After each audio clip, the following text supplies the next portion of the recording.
que vamos a hablar acerca de un estado que debiéramos tener constantemente presente más allá de las circunstancias que podamos estar atravesando, ¿sí? Y para poder ser lo más claro posible y tener mayores puntos de vista, vamos a leer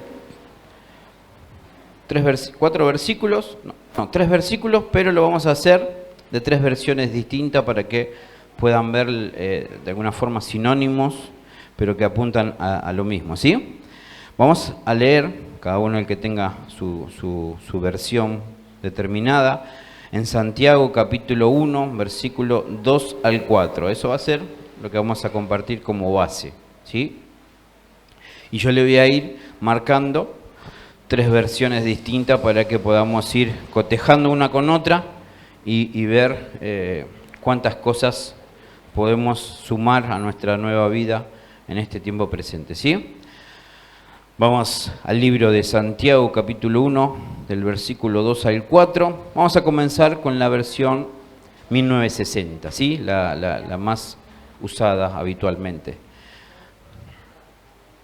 Dice la palabra de nuestro Dios en Santiago, capítulo 1, versículo 2 en adelante. Hermanos míos, tened por sumo gozo cuando os halléis en diversas pruebas, sabiendo que la prueba de vuestra fe produce paciencia. Mas tenga la paciencia en su obra completa, para que seáis perfectos y cabales, sin que os falte cosa alguna. Esto es lo que nos dice la 1960, ¿sí? Vamos a pasar a la Nueva Traducción Viviente.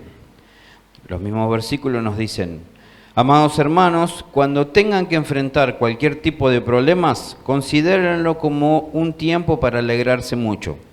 Porque ustedes saben que siempre que se pone a prueba la fe, la constancia tiene una oportunidad para desarrollarse. Así que dejen que crezca, pues una vez que su constancia se haya desarrollado plenamente, serán perfectos y completos y no les faltará nada. Y ahora por último vamos a leer la versión de traducción lenguaje actual. Hermanos en Cristo, ustedes deben sentirse muy felices cuando pasen por toda clase de dificultades. Así, cuando su confianza en Dios sea puesta a prueba, ustedes aprenderán a soportar con más fuerza las dificultades. Por lo tanto, deben resistir la prueba hasta el final, para que sean mejores y puedan obedecer lo que se les ordene. Hasta acá vamos a leer, ¿sí? Más allá de que las leímos de corrido, las tres versiones, vamos a fraccionar un poquito una por una y de esta manera creo que se va a poder entender mucho más, ¿sí? Podemos ver en el mensaje general, ¿sí?, de las tres, podemos ver que Santiago da una recomendación, ¿sí? Una recomendación cuando se presenta algo en la vida de los cristianos, ¿sí? ¿Qué es lo que se presenta? En la primera versión lo que se presenta es una prueba. En la segunda versión lo que se presenta son problemas. Y en la tercera se presentan dificultades. Que para el caso es lo mismo porque son sinónimas, ¿sí? Estamos hablando que Santiago hace referencia a cómo debe el Hijo de Dios comportarse cuando se presentan estas tres cosas, ¿sí? Prueba, problema y dificultades, ¿sí? Ahora bien, ¿qué podemos decir de estas tres cosas, de pruebas, problemas y dificultades? No dice que se presentan y vos tenés que salir corriendo, tenés que ponerte a llorar, tenés que abandonar, ¿sí? Porque a vos te dijeron que todo iba a ser lindo en el camino de Dios y de repente te encontrás con pruebas, problemas y dificultades y te abandonás a vos misma. No, acá dice que estas tres cosas se presentan con un claro objetivo. ¿Cuál es? Resolver.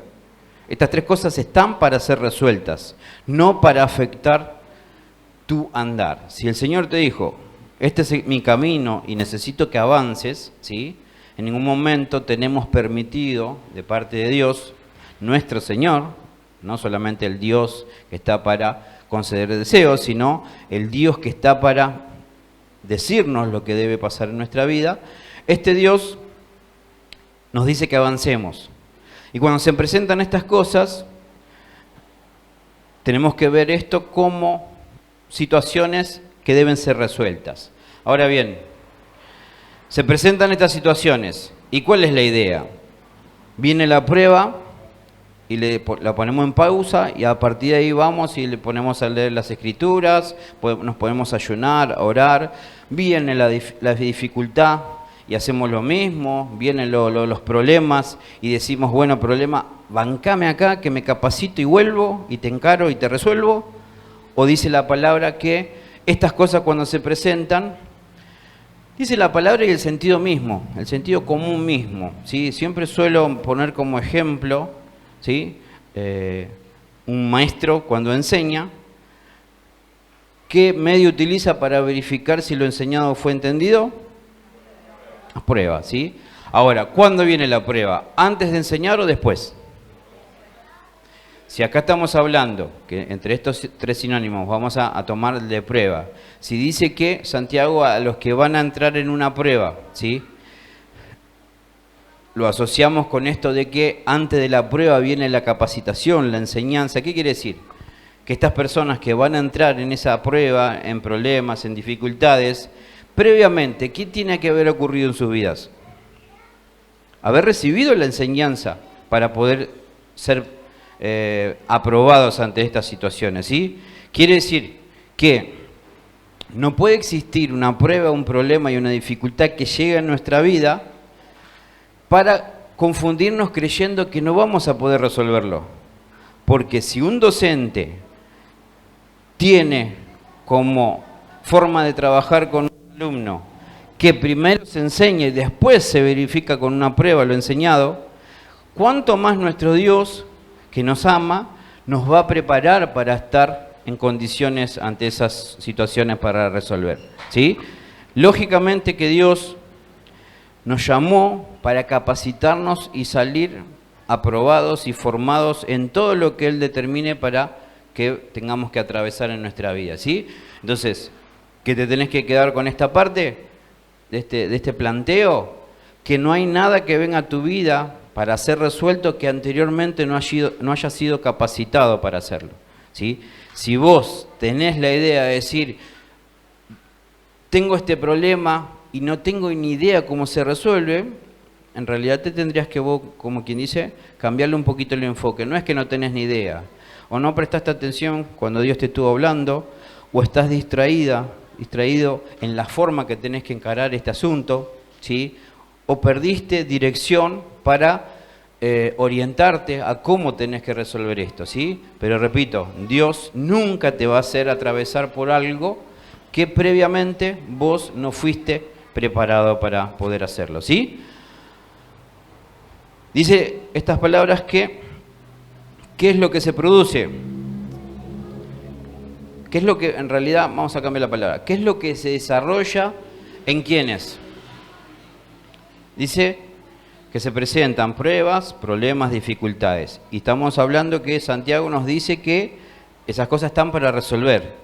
Ahora yo le hablo a la persona que conscientemente, valientemente, elige enfrentar eso con el fin de resolver, ¿no? No estoy hablándole al que sale corriendo, porque no tiene las agallas suficientes para vencer eso que se opone, ¿sí? Le hablo al que dice voy a vencer por más que lo que esté delante me quiera complicar la vida, ¿sí? A ese que toma esa determinación, ¿qué es lo que va a experimentar?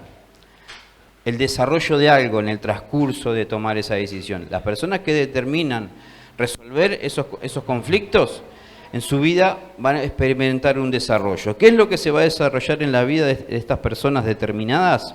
Dice que, sabiendo que la prueba de vuestra fe produce paciencia. En la primera versión dice que se desarrolla paciencia en las personas que deciden afrontar las pruebas, cuyo desarrollo produce paciencia. En la segunda versión dice que considerémoslo como un tiempo para alegrarse mucho, porque ustedes saben que siempre que se pone a prueba la fe, La constancia tiene una oportunidad para desarrollarse. La segunda versión, ¿qué es lo que se desarrolla cuando nosotros decidimos resolver lo que se opone? Constancia, ¿sí? Y en la tercera versión, así cuando su confianza en Dios sea puesta a prueba, ustedes aprenderán a soportar con más fuerza las dificultades. ¿Qué es lo que se produce en la tercera versión cuando decidimos afrontar lo que hay que resolver? La capacidad de soportar, ¿sí? Entonces, segundo planteo, si en tu vida no se desarrolló la paciencia, te tenés que preguntar, ¿qué estoy haciendo cuando se presenta la prueba, la dificultad y los problemas? Si vos afrontás la prueba, la dificultad y la paciencia, acá nos dice que en vos se va a desarrollar la paciencia. Si vos decís, la verdad, Señor, ayúdame porque no tengo paciencia, te tenés que plantear si no has sido un poquito cobardito en los momentos que tenías que plantarte, ¿sí? Si sos alguien que desarrollaste en tu vida, fuiste inconstante en todo lo que procedés a hacer en la vida, te tenés que preguntar qué hiciste cuando te presentaron problemas, pruebas y dificultades. Porque acá dice que si vos afrontás eso, vas a desarrollar constancia. Si sos una persona inconstante, que justamente Santiago que habla de el hombre de doble ánimo, ¿qué dice? ¿Se acuerda alguno? Es inconstante en todos sus caminos. Cuando vos sos una persona de doble ánimo, un día vas a tener ánimo para afrontar las cosas, otro día no lo vas a tener. ¿Y qué es lo que vas a desarrollar? Inconstancia. Lo opuesto a lo que Dios te está diciendo que podés experimentar si afrontás estas cosas, ¿sí? Y si sos alguien que no te bancas una, vamos a traducir el soporte en algo más criollo, si sos alguien que no te bancas nada, ¿sí? Cualquier cosa que pasa en tu vida te saca, te tenés que preguntar qué postura tomás cuando vienen las pruebas, los problemas y las dificultades. Dicho por la palabra, si vos tomás la actitud correcta ante las pruebas, las dificultades y los problemas, entonces se va a desarrollar la capacidad de soportar. ¿Y qué soportar? Viene algo pesado, pero aún no te supera. ¿Sí? Viene algo que tal vez a cualquier ser humano lo podría quebrar al medio, pero como vos sos alguien que avanzás y resolvés lo que se te presenta en tu vida, ¿qué es lo que experimentás? Que tu capacidad para soportar crece. Antes explotaba por cualquier mala mirada y hoy tenés dominio propio para no hacerlo, ¿sí? Hoy en vos se desarrolla capacidades que antes no tenías, ¿sí? ¿Va siguiendo? Este desarrollo, ¿cuándo se va a producir en nosotros? Cuando tomamos la determinación que ante las pruebas, dificultades y problemas decidimos resolverlos, ¿sí? Si vos decidís resolver, este tipo de cosas se van a desarrollar en tu vida, ¿sí? A continuación la palabra nos habla de la importancia de la fe, ¿sí? La fe en este caso, habitualmente usada ¿para qué? Para creer que las cosas se van a resolver, ¿sí? Que los problemas, las pruebas y las dificultades se van a resolver. ¿Por qué creemos que se va a resolver? Porque hay fe. ¿Y qué fe? Es la convicción de lo que no se ve, de lo que sí creo que va a pasar, ¿sí?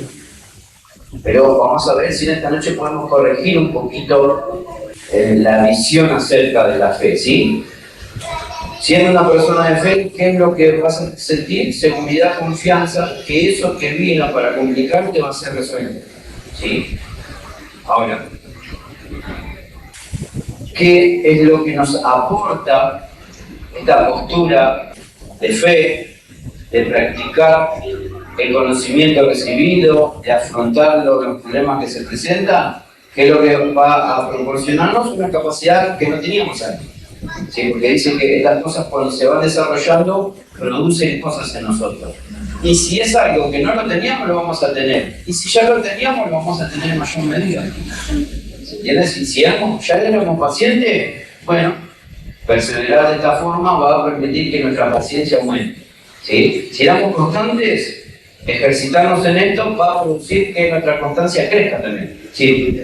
Si es algo que no teníamos, lo vamos a tener. Y si es algo que ya lo teníamos, va a aumentar, ¿sí? Eso tenemos que creerlo, porque si la palabra dice que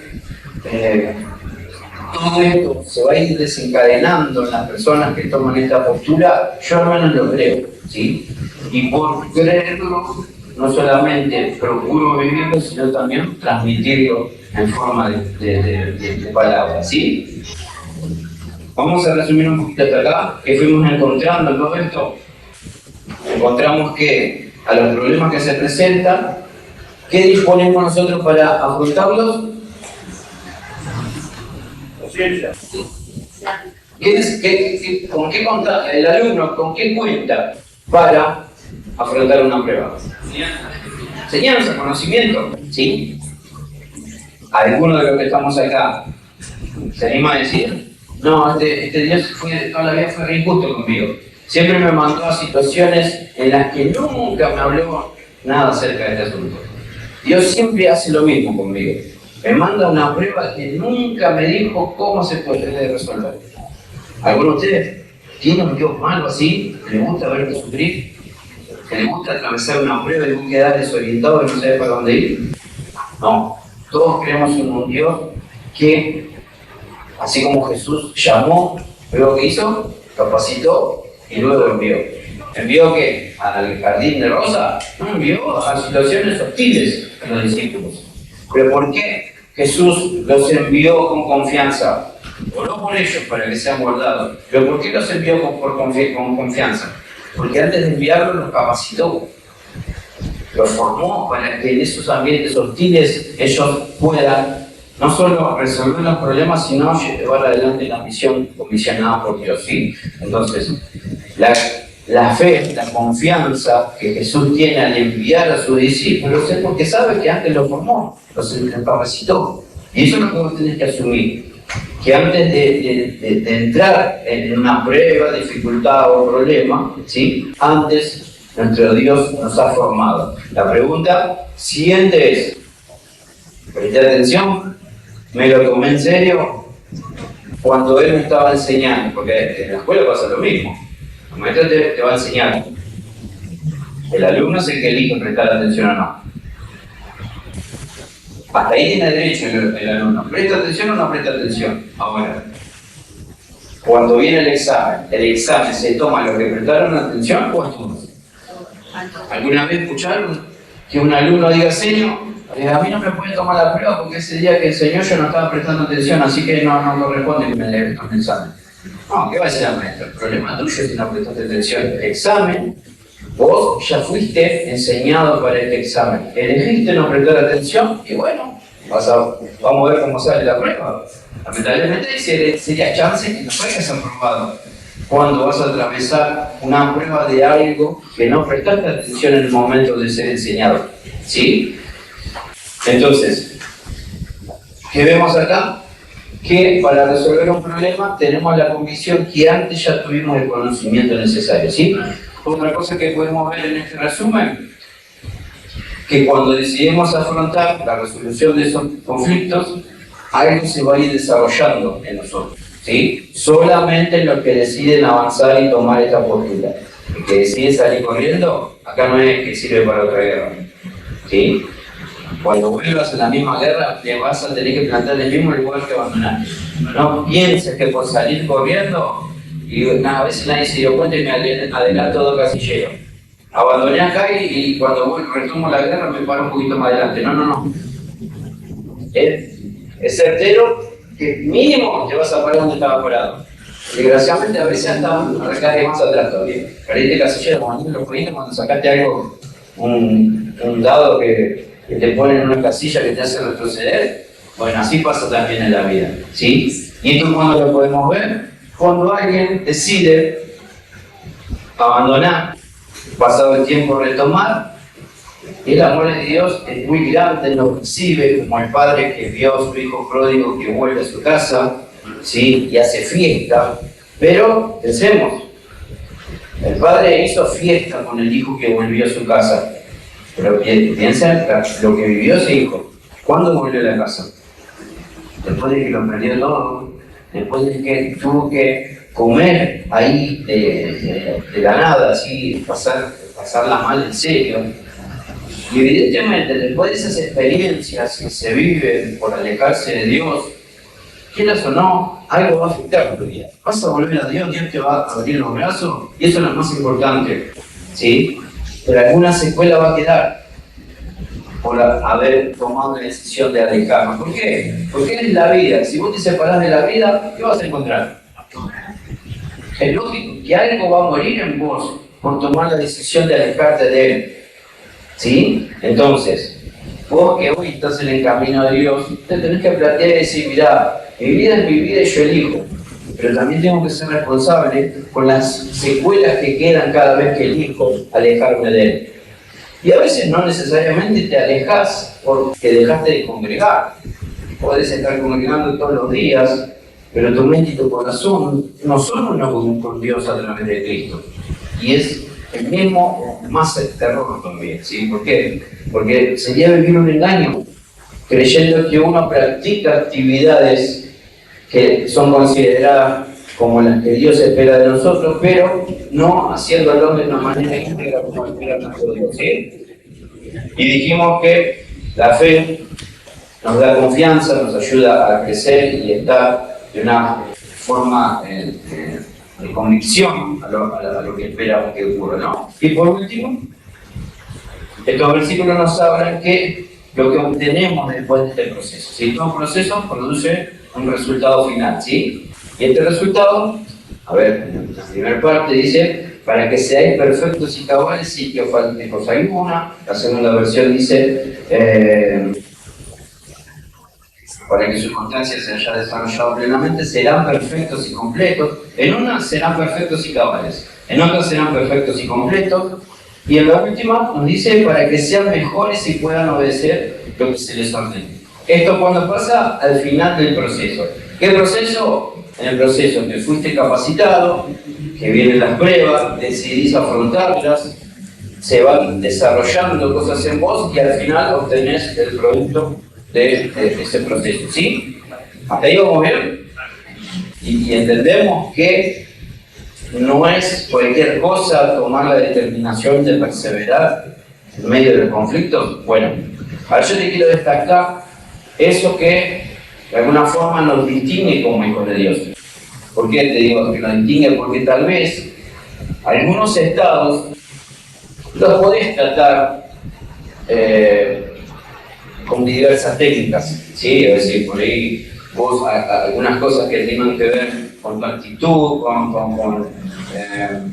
con tu seguridad, hay técnicas desarrolladas que te van a ayudar un poco a mejorar esos aspectos, ¿sí? Ahora, hay cosas que están desarrolladas para que las personas puedan trabajarlas, ¿sí?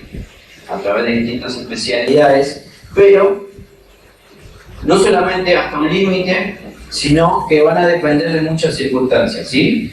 Cuando los asuntos desde lo espiritual se tornan cada vez pesados, evidentemente todo lo que vos trabajaste en tu área del alma únicamente, no va a poder tener la capacidad de sobrellevar lo que pasa en el espíritu, ¿sí? Lo que es del espíritu debe ser tratado en el espíritu, ¿sí? Lo que ocurre en el alma, tenés opciones para trabajar, pero cuando afrontes problemas espirituales vas a ver que no van a ser suficientes, ¿sí? Y lo que quiero destacar de este mensaje es, repito, lo que a nosotros nos debe distinguir del resto de los seres humanos. Siempre asociamos que la creación está guardando algo. ¿Qué es lo que aguarda la creación? Una manifestación, ¿sí? Y generalmente la manifestación que creemos que debe ser expresada es orar por un enfermo que se sane, orar por gente que no tiene trabajo y lo tiene, que recupera a su familia, y todo eso es hermoso y es parte de las señales que Dios quiere manifestar y a su vez las personas necesitan ver para creer, ¿sí? Ahora bien, ¿qué habíamos dicho? Que la manifestación, ¿qué es? ¿De dónde viene esa manifestación? A ver, yo puedo llevar gozo dentro de mi bolsillo y cuando es necesario lo saco y tiro ahí como alacrán, yupi. La idea es que yo tengo que entender que la manifestación es algo que yo estoy viviendo y que lo expreso en determinadas acciones. ¿Sí? Esa es la manifestación que espera la creación, que es la creación asume que cuando pasan determinados conflictos, el estado de ánimo se somete a esos conflictos. ¿Sí? El que vive una situación triste, ¿cómo va a terminar? Triste. El que vive una situación de angustia, ¿cómo va a terminar? Angustiado. ¿Sí? Es la realidad. Me pasa esto, produce esto. Ahora, ¿qué es lo que nos distingue a nosotros? Que viviendo las mismas situaciones que puede vivir cualquier ser humano, nuestra forma de reaccionar es distinta. Es el famoso, ¿y este loco cómo hace? Me pasan las mismas cosas que a mí, pero lo estoy viendo siempre con la misma actitud, siempre con la misma sonrisa, siempre con el mismo semblante. Y ese es el poder que nosotros debemos expresar. Ese que diga, no sé de dónde saca esto, pero yo quiero ser así. Que a pesar que pasa esto, la persona siempre es la misma. No se somete a lo que está pasando, sino que hay algo dentro de sí mismo que se impone ante lo que está pasando internamente. ¿Sí? Porque una cosa es que vos te sometas a lo que tu entorno, ¿sí? Quiera forzar, y otra cosa es que lo que está dentro tuyo tenga el suficiente poder para que se imponga a lo que te rodea. ¿Sí? Cristo vino a una tierra donde había un príncipe. ¿Sí? Ahora, cuando ese príncipe se presentó y lo tentó a obedecer lo que él establecía, ¿qué hizo Cristo? ¿Se sometió o estableció el reino que venía de Dios? ¿Qué hizo? Dijo, este diablo le hizo re bien, me tentó y ahora ya ni me acuerdo de lo que me mandó a hacer Dios. No, él se plantó firmemente de acuerdo a lo que Dios le había marcado que debería llevar adelante en la tierra. Si él no cambió, si lo que estaba dentro, la voluntad del Padre que estaba dentro, es la que manifestó. No es que él se sometió a la voluntad que ya estaba establecida en la tierra. ¿Sí? Ahora, ¿cuáles son estas tres cosas que les quiero plantear? Es lo que comienzan las Escrituras. Hermanos míos, tened por sumo gozo, una versión. Amados hermanos, cuando tengan que enfrentar cualquier tipo de problemas, considérenlo como un tiempo para alegrarse. ¿Sí? La tercera versión, hermanos en Cristo, ustedes deben sentirse muy felices cuando pasen por toda clase de dificultades. Estamos hablando gozo, alegría, felicidad. ¿Sí? ¿Ustedes creen que puede haber un ser humano sobre la tierra que estas tres cosas no les interese vivir? Si hay uno, algo le falla. ¿Sí? Una persona con sentido común creo que nunca va a rechazar la posibilidad de llevar una vida con gozo, alegría y felicidad. ¿Sí? De hecho, son cosas que los seres humanos buscan erradamente. ¿Qué ser humano no busca ser feliz, vivir alegre, experimentar gozo? Simplemente que de acuerdo a la visión que tiene cada uno y los velos que tienen por delante, es lo que van a ver y por dónde van a buscar estas tres cosas. ¿Sí? Pero nosotros tenemos que comprender que estas tres situaciones, Santiago, ¿cuándo plantean que deben ser practicadas por los hijos de Dios? Hermanos míos, tener por sumo gozo cuando vos halléis. ¿Sí? Es decir, tener, ¿sí? Es la postura que uno tiene que tener cuando eso está pasando. ¿Sí? En la segunda dice, amados hermanos, cuando tengan que enfrentar. Y la tercera, ustedes deben sentirse muy felices cuando pase. Es decir, eso cuando, ¿qué nos está marcando? Que esa debe ser la actitud cuando estemos atravesando eso. ¿Sí? Pero en realidad, ¿qué suele pasar habitualmente? ¿Cuándo llega a nuestra vida el gozo, la alegría y la felicidad? Generalmente tenemos la mala costumbre de permitirle esos estados que entren en nosotros cuando estamos aliviados después de resolver los problemas. Ahora que pude resolver esto, estoy feliz. Ahora que pude resolver esto otro, me siento más alegre. Siento gozo porque esto se resolvió. Y uno no se da cuenta que estos tres estados que por medio de la palabra el Padre nos está diciendo, así quiero que te sientas cuando tengas que atravesar estas cosas, nosotros erróneamente, ¿qué le estamos diciendo? Gozo, quédate ahí, que cuando resuelvo las cosas vas a entrar en mi vida. Felicidad, no, espera allá en la esquina porque estoy pasando el conflicto. Te aviso, cuando lo supere, podés venir a mi vida. Nosotros erróneamente le damos permiso a estos tres estados que llegan a nosotros recién cuando resolvemos los conflictos. Cuando el Padre nos está diciendo, no, estos tres estados los tenés que tener mientras estás pasando estos conflictos. Pero esto no tiene que ser examinado de una forma en donde uno dice, bueno, yo tengo fe que el gozo va a llegar. Yo tengo fe que voy a terminar siendo feliz después de todo esto. Tengo fe que voy a terminar alegre atravesando estas situaciones. No, acá Dios no te está diciendo usar la fe para creer que esto va a llegar a tu vida. No. Esto es una determinación, no es fe. Hay que diferenciar lo que es la fe para esperar algo que todavía no estás viviendo. Hay que diferenciar cuando hay cosas que las tenés que determinar, porque lo dice la palabra. Hay cosas que están para creer y hay cosas que están para obedecer. Estos tres estados, Dios no te está diciendo, cree que van a llegar a tu vida. Te están diciendo, no, lo repito. Hermanos míos, tener, ¿qué es tener? ¿Un consejo o una orden? Amados hermanos, cuando tengan que enfrentar cualquier tipo de problema, considérenlo. ¿Sí? Es un pedido que se está haciendo. El tercero, ustedes deben sentirse, deben, ¿sí? Eso es una responsabilidad. Ustedes deben, no está diciendo, tener fe que va a llegar la felicidad a tu vida, tener fe que vas a ser alegre después de todo esto. No te está diciendo, vos como hijo de Dios, tenés que experimentar el gozo cuando estés atravesando esto. Vos, como hijo de Dios, tenés que considerar este momento que estás atravesando como un espacio para ser feliz. ¿Por qué? Porque mi palabra dice que todas estas cosas van a pasar durante este proceso. Y al final. Entonces, ¿por qué vas a gozarte cuando termine todo? Cuando el Padre ya te está asegurando, no, vos caminas así, que todo esto va a pasar en tu vida. Cuando vos, alguien te anuncia, te dice, mira, vos estás con una deuda grande que te está afectando, ¿sí? Y viene alguien y dice, quédate tranquilo, yo pago esa deuda. Tal vez no te dio la plata, pero yo te garantizo que esa deuda está paga.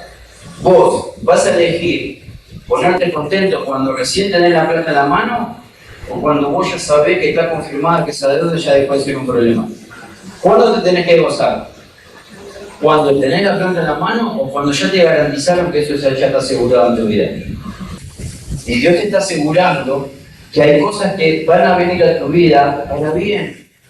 ¿Por qué vas a experimentar el gozo, la felicidad, la alegría recién cuando puedas ver todo resuelto? Eso no es vivir por fe. Vivir por fe es proceder sabiendo que lo que dijo Dios se va a hacer. No sé cómo, pero se va a hacer. Vivir por fe es decir, mirá, está todo mal, está todo podrido, mis ojos lo único que ven un problema, pero me dijo el Señor que tengo que tener gozo. No sé, no encuentro motivo, pero Dios me pide que tenga gozo. Listo, vamos a trabajar en eso. Mi meta es ser alguien que todo esto lo afronte con gozo. Si yo soy alguien que no vivo el gozo, no es porque el Padre no me lo provee, es porque yo no determiné a que sea mi estado para enfrentar las cosas. ¿Sí? Por eso les digo que este tipo de estados es habitual que nosotros habilitemos que lleguen a nuestra vida cuando recién se resuelven las cosas, cuando recién está todo como uno quiere que esté. ¿Sí? Ahora, nosotros tenemos que entender, hablábamos de la fe recientemente, ¿no? Tenemos que entender que la fe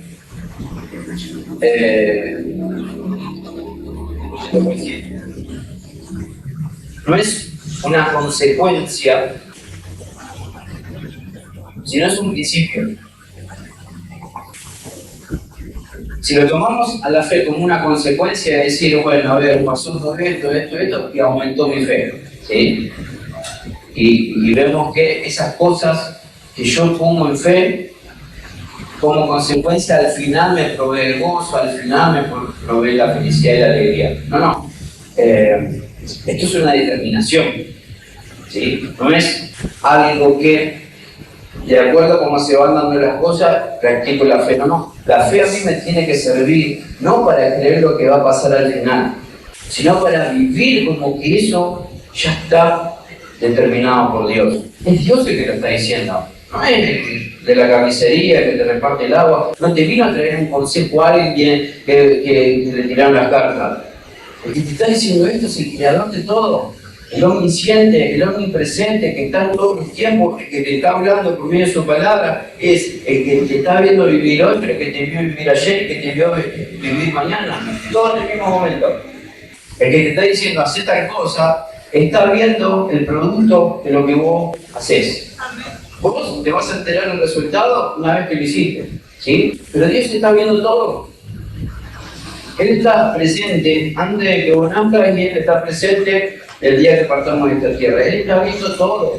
¿Por qué no creer cuando Dios te dice tirate a la pileta, quédate tranquilo? Vos no ves agua, no importa. Él te dice tirate y si Él te tira, capaz que el agua se llena en el momento que va cayendo. Pero eso no es un asunto tuyo. No es asunto nuestro cuestionar si lo que Dios plantea tiene sustancia o no, tiene fundamento o no. No. Nuestra tarea es creer y obedecer. A nosotros Dios no nos dio participación para opinar en la creación. ¿Se acuerdan cuando Job se enojó y consideró que Dios era injusto cuando no lo vivió? ¿Y qué dijo? Fíjate, ¿vos qué estabas haciendo cuando yo creé todo esto?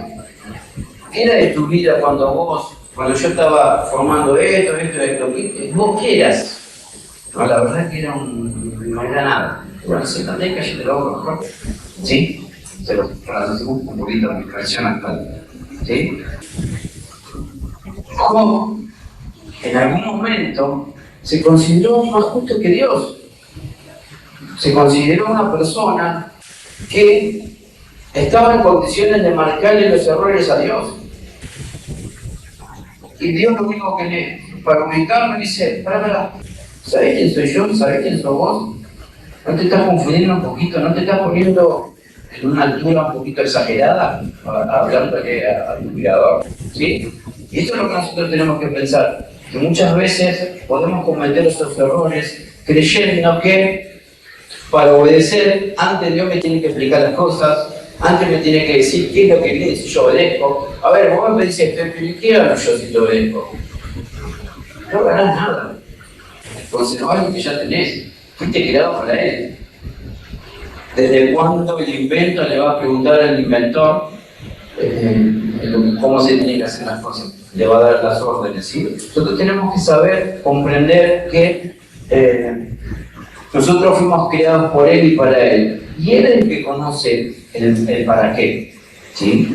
Entonces, la parte que nos toca a nosotros es ser correctos a la hora de trabajar en lo que nos fue asignado, ¿sí?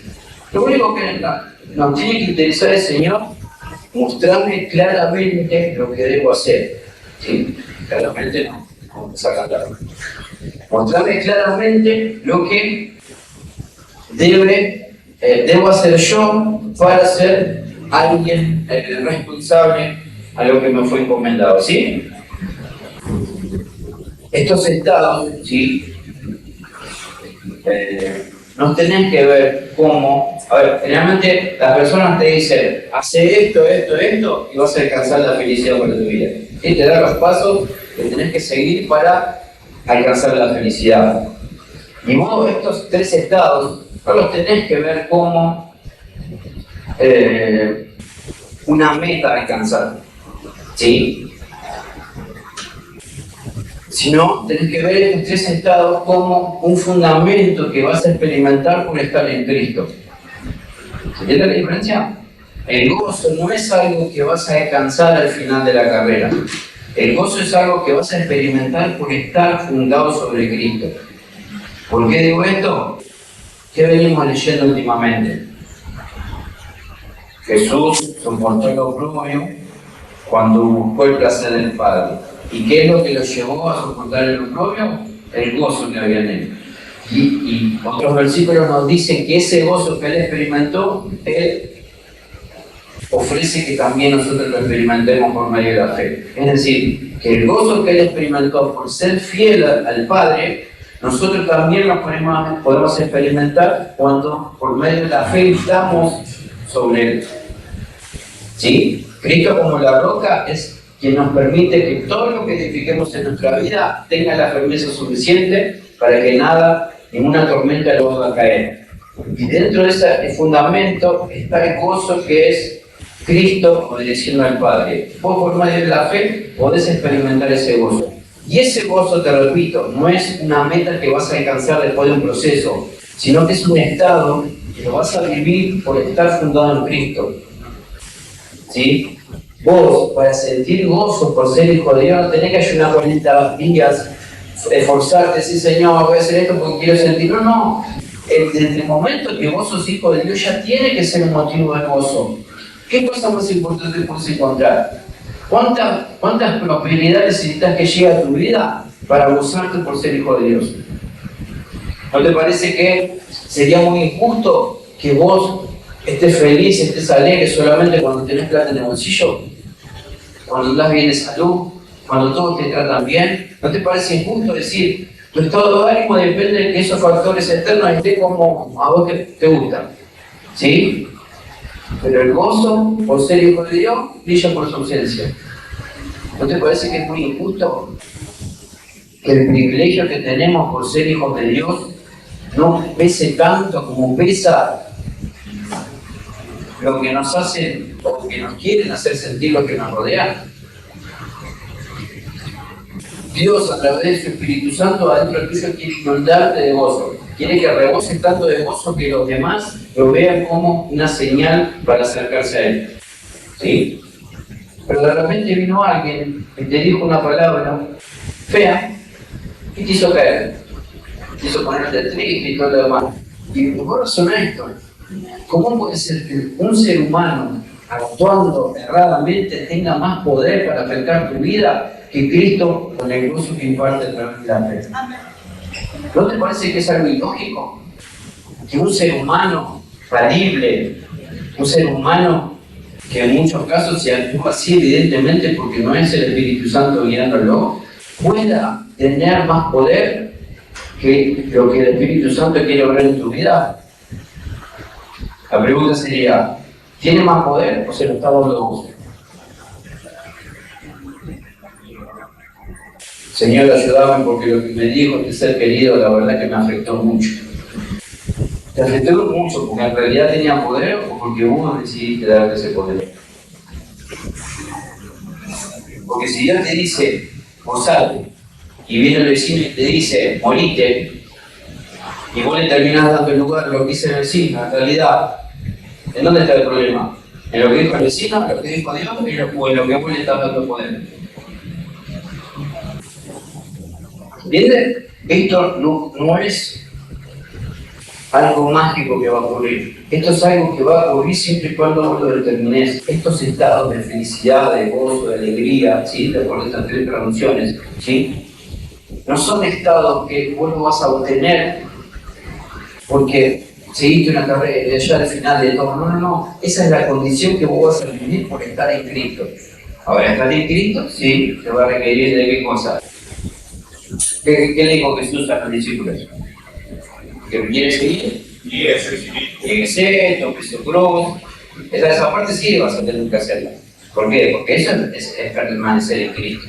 Nadie puede permanecer en Cristo si no obedece su palabra.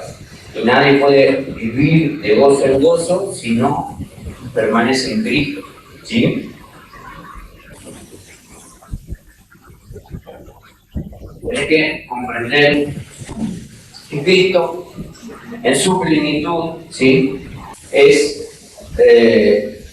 quien te va a permitir no vivir para alcanzar algo, sino vivir por lo que ya tenés en la vida. Cuando dice la palabra que Cristo es nuestra plenitud, lo que te está diciendo que es, no te vuelvas loco por buscar aquello que querés encontrar allá.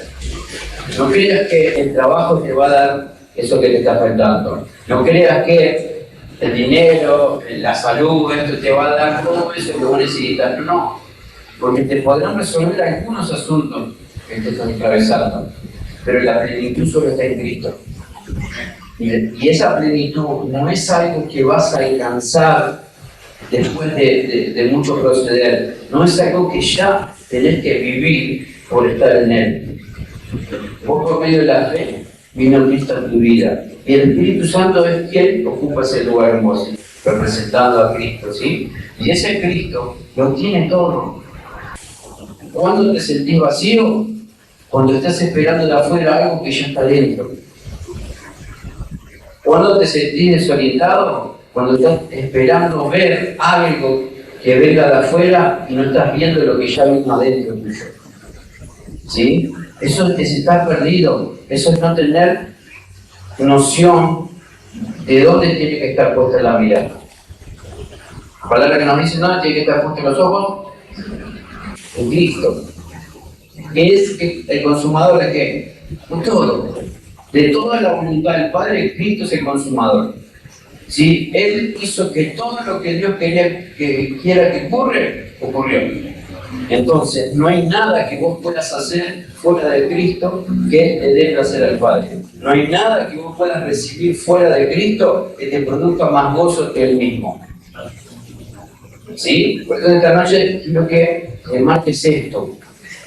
Estos estados no lo vas a encontrar por leer el horóscopo, por prender una vela, por prender los palitos o con olor, no más. Eso no viene por practicar cosas raras.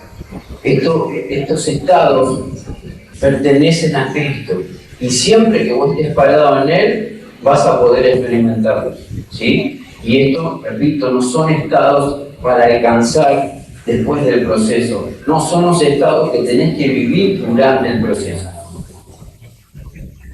¿Sí? Y esto está en tus manos. No depende ni de que te traten bien, no depende ni de los pastores, ni de los hermanos que ven por vos, no depende de ningún factor externo. Que esto vos lo experimentes día a día, depende pura y exclusivamente de vos. ¿Cómo? Dándole prioridad a lo que vino a tu vida por medio de la fe, que es Cristo Jesús. ¿Sí? ¿Pudimos cerrar un poco el pensamiento? A partir de ahora, meditar y decir, bueno, Señor, primero, perdón por menospreciarte a vos y darle mayor precio a lo que vino para dañarme. Perdón porque cuando le doy más precio a lo que viene para lastimarme, te estoy dando menos precio a vos que viene para darme vida. ¿Sí? Ayúdame, Señor, a mostrarme en qué áreas no demostré ser un hijo de Dios que se goza por serlo. Mostrame en qué áreas de mi vida no me interesó disfrutar este privilegio de ser tu hijo, de tenerte dentro de mí en todo momento. ¿Sí? Mostrame en qué áreas, en qué momentos no estoy evidenciando que vos habitas en mí. Mostrame en qué momentos no estoy manifestando tu gloria a la creación que tanto lo necesita. ¿Sí? Y cuando ordenes estas cosas, te vas a dar cuenta que todo empieza a tener un sentido. Sentido igual dirección. La vida tiene sentido cuando sabe qué dirección está tomando, ¿sí? Y esa dirección no la elegí vos ni yo, es Dios quien la determina. ¿Sí?